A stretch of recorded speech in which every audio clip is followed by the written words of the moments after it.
How's it going, everybody? Welcome back to another episode of Bodacious Rant. I'm very excited to talk about this one. Given the trailer didn't come out for it until at least a couple months ago, actually. So this is a very quickly marketed film.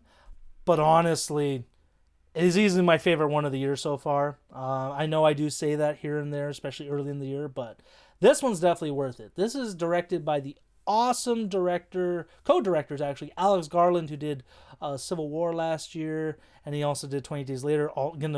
He's also doing 28 Years Later, which is coming out in a couple months, and also by Iraqi war veteran, ex-Navy SEAL Ray Mendoza.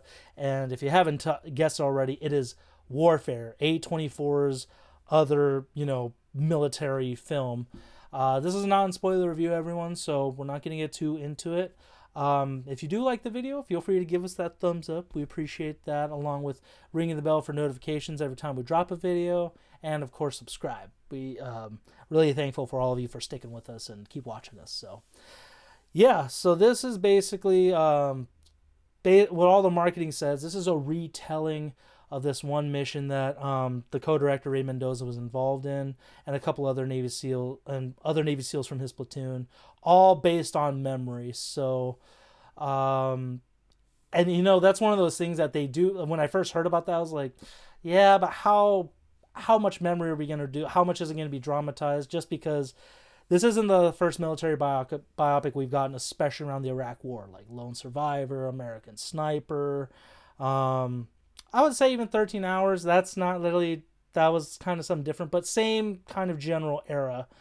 And yeah, this is one of those movies that I would say this is our generation / Gen Z's version of Full Metal Jacket for the Iraq War, where this is not glorify war at all. This is one of those scenarios that's like, screw that. I do not want to be a part of that whatsoever. Either both sides of that, either with their Navy SEAL or when the civilians caught in the crossfire.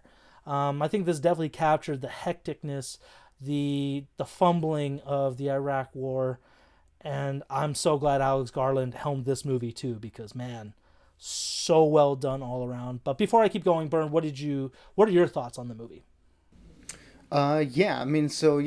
Is another war movie, essentially another war movie from Alex Garland. Like you mentioned, he did Civil War last year, and the way that he approached that topic was very different and very nuanced than I think a lot of people, including myself, were expecting. So seeing the promotional material for this movie and it looking like a little bit more of a straightforward war movie, I thought, okay, that doesn't seem like we're getting everything, from the trailer. It seems like they're leaving a little bit of things out there, because this is not of Alex Garland to just give us something that just straightforward. And then, learning a little bit more about the movie, how, like you mentioned, it's that he's actually co-directing it with Ray Mendoza, and this is based off of Ray Mendoza's memory, and it takes place essentially in real time over the course of a few hours in that mission.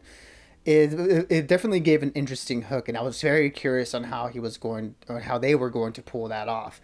And much like how I said Civil War felt like a horror movie at times, this was definitely in that same vein. Like you mentioned, this movie isn't one of those traditional Hollywood blockbuster war films that where you're seeing the battles and the battles look cool and it's all shot very well, then you're like, get caught up in the spectacle of it all.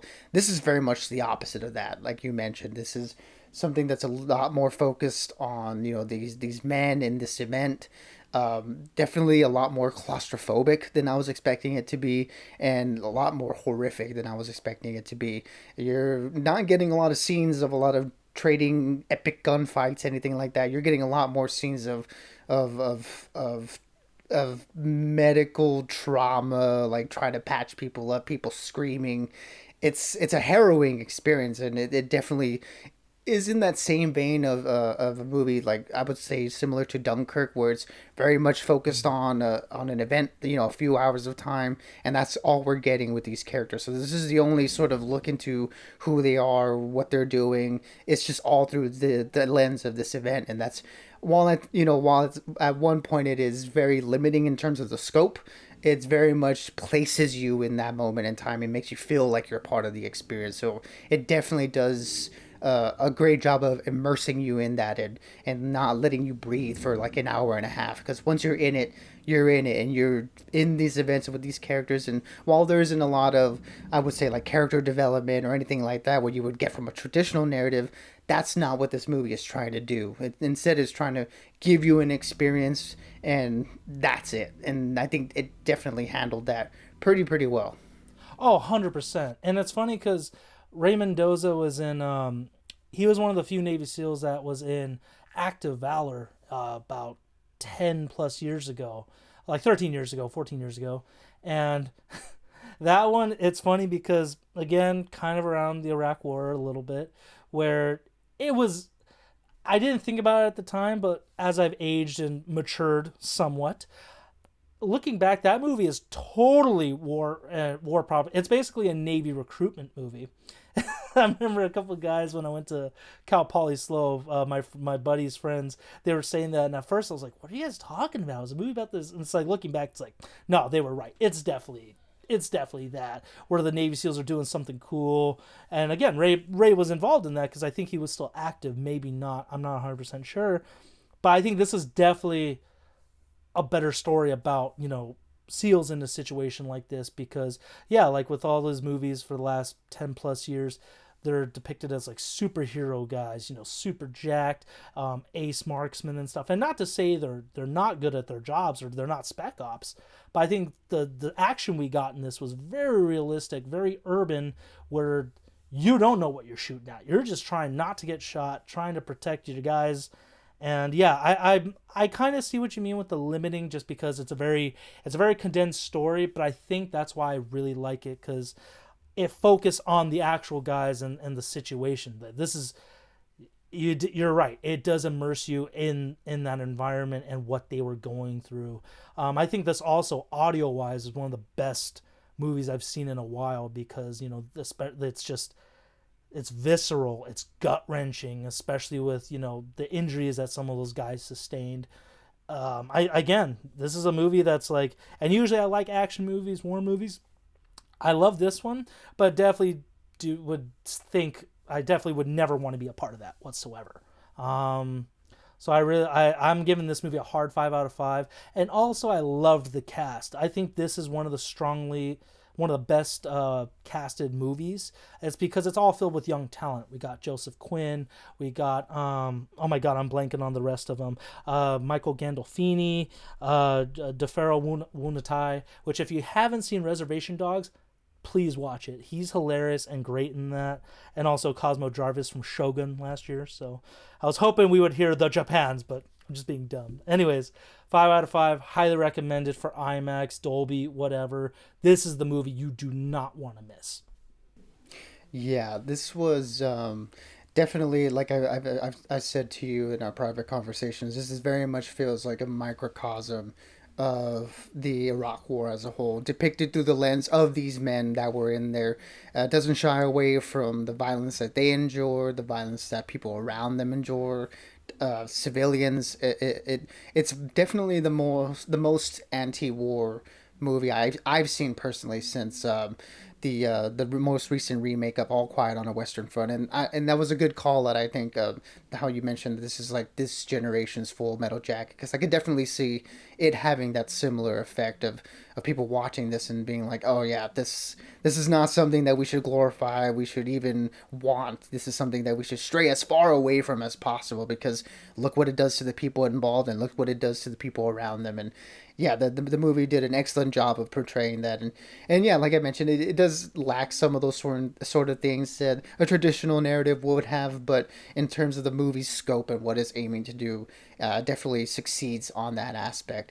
There was just one thing at the very end, and I can't really get into saying what it is, but it felt, I don't know if it was tonally the right choice for the movie, but I don't know if how that goes over well with the audience. I just know for me, when the credits rolled, it was one of those things where it kind of felt a little bit opposite to what the movie was trying to say, but I'll let other people discuss that amongst themselves. But for me, it was on that edge of like, okay, I don't really know how I feel about that. But besides that, the rest of the movie was like you mentioned, visceral, grabs you by the shoulders and doesn't let you go for an hour and a half. And for me, it's going to be a 4 out of 5. Definitely one of the better movies I've seen this year. And it's quite the experience. I would say that as much as a Civil War was, where don't know if I want to go experience that again, but it's definitely one of those movies that you're gonna leave feeling something, and that's a good thing because a lot of movies these days leave you feeling nothing. So I'd rather walk away having some sort of emotional impact, and this one definitely does that. Oh yeah, my heart is still kind of pounding that with that movie, and this is one where I had to go to the bathroom like probably halfway through, but I'm like, no, I gotta see how this is gonna play out. Very much like our feeling when we saw Sicario, and even last year's Civil War is like just anxiety and just unease throughout the entire thing, but in the best way. So yeah, 5 out of 5 for me, 4 out of 5 for Burn. For those of you who did happen to catch it this weekend, please let us know what you thought. Go see it, not only for us but for yourselves and for the men that served in that movie. Until next time, everyone, stay bodacious and keep on ranting for us. Absolutely, everybody. Be good, be safe, and we'll catch y'all on the next one.